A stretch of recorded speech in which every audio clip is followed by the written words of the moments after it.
merely a name or label becomes what you're doing. It becomes mechanical. You must stay more with, very likely, name. If you need to, a beginner, yes, I would suggest you do it. If you name it as it rises. Whereas later on, you can drop the noting, and just be able to be aware of it once you have connected with the pure movement. It's important that you don't interfere with it. It's not that the movement should be there all the time. It's not your ambition to be 100% on that movement. That's not the nature of Vipassana practice. Naturally, if you cannot sustain that attentiveness, you will revert to secondary objects. Okay, they become predominant. You know the thinking. You're aware that you're sleepy, a mind state, or some physical discomfort or pain. The posture is there. So then you go to that and observe that. So essentially, there's two things happening. You're having been present what is going on in the body. That is mindful, exactly mindful, present. But also you need to investigate it, because there's two factors required. They're a pair. You're present with the experience, but you're also examining the experience. Or investigating the phenomenon. You investigate. It's not simply enough to be present with it. You need to pick up its specific characteristics. And unless you pick up the specific characteristics, you're really just being present, which is okay. But you're not reading what's happening. You're not getting any understanding. So this investigate, this examining is by picking up specific characteristics. We call this lacking, sabhava lacking, this particular characteristics. So this particular approach, Mahasi, is about movement, internal movement.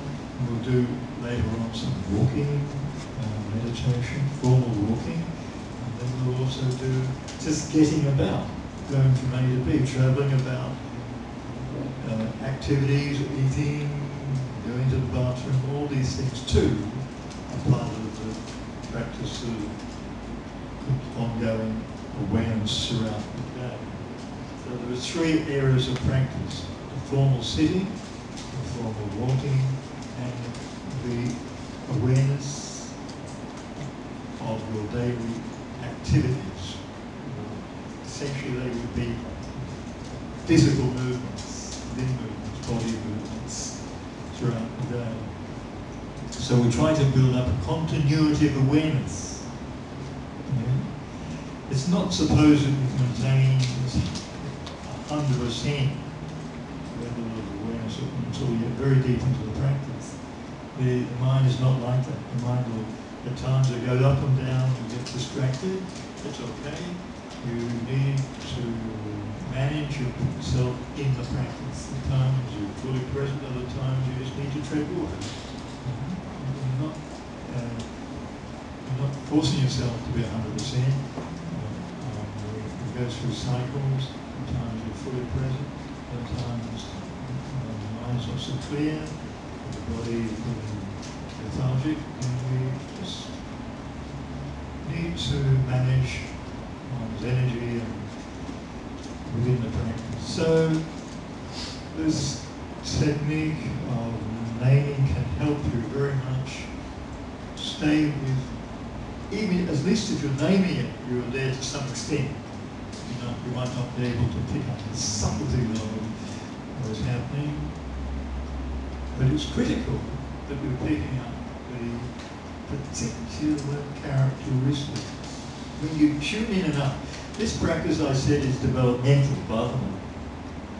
So we probably within this day, unless you're a genius or you've done a lot of practice in a previous lifetime, you're not likely to go so deep.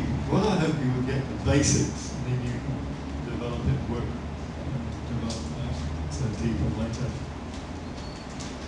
But I will point out to you that the mechanical practice of itself is no benefit. You must be looking for the subtleties within the movement, whether it's the sitting movement, the abdomen, whether it's posture. See, there's another, we combine, so in the first section of the Satipatthana Sutta, there's also 4 postures, which is something we can also do very nicely too. It's quite simple. There are 4 postures, 4 main postures: sitting, standing, walking, lying down.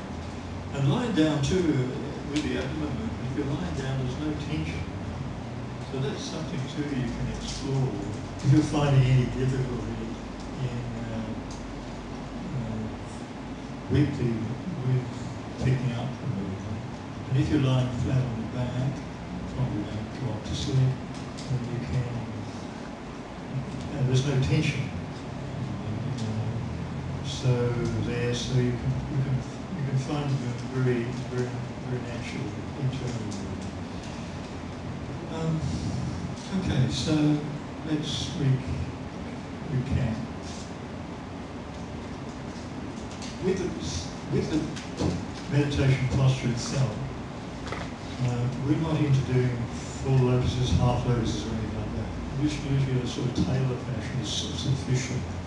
But it's important that you keep the body relaxed and in balance. You know, you've got to feel the balance of the body. You know?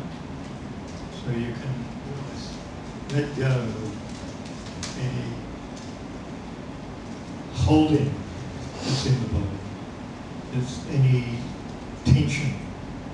So very much, if you've done yoga, especially it's very useful that you can connect with the body. And it's important that you will not expose what is there if there's contraction. If there's any tightness or tension or holding in the body, then you cannot tune in, you cannot experience what is happening in the body. So it's very crucial that the body is open and relaxed. So it will tell you what's there. But if you're tight, so the body's got to be relaxed and alert. So if the body keep an upright position and it's nicely balanced, then you can just leave the body as is. It's not going to pull your attention necessarily. It's useful as a preparatory stage to scan the body plant by plant, relaxing. And even during a session, check for tension, usually shoulders. So, but without being holding, without stiffness or rigidity. Just nice and relaxed, and you're just open to what is there. Okay. Now it's important too, during a formal session, that you do not move. And you make no unconscious movement like this. Because that is, so, because you see, when you're in the formal meditation, the impulse, for instance, to give the example of itchiness, so normally you do that unconsciously, you itch, scratch, there's irritation of skin.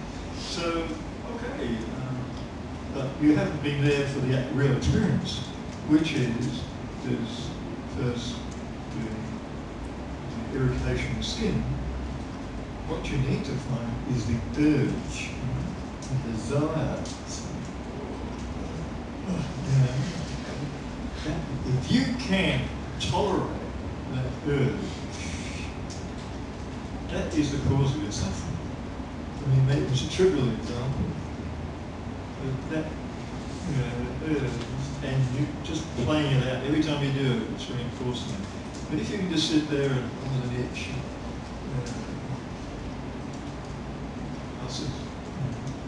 so that builds up your strength. The ability, you can do 디스코를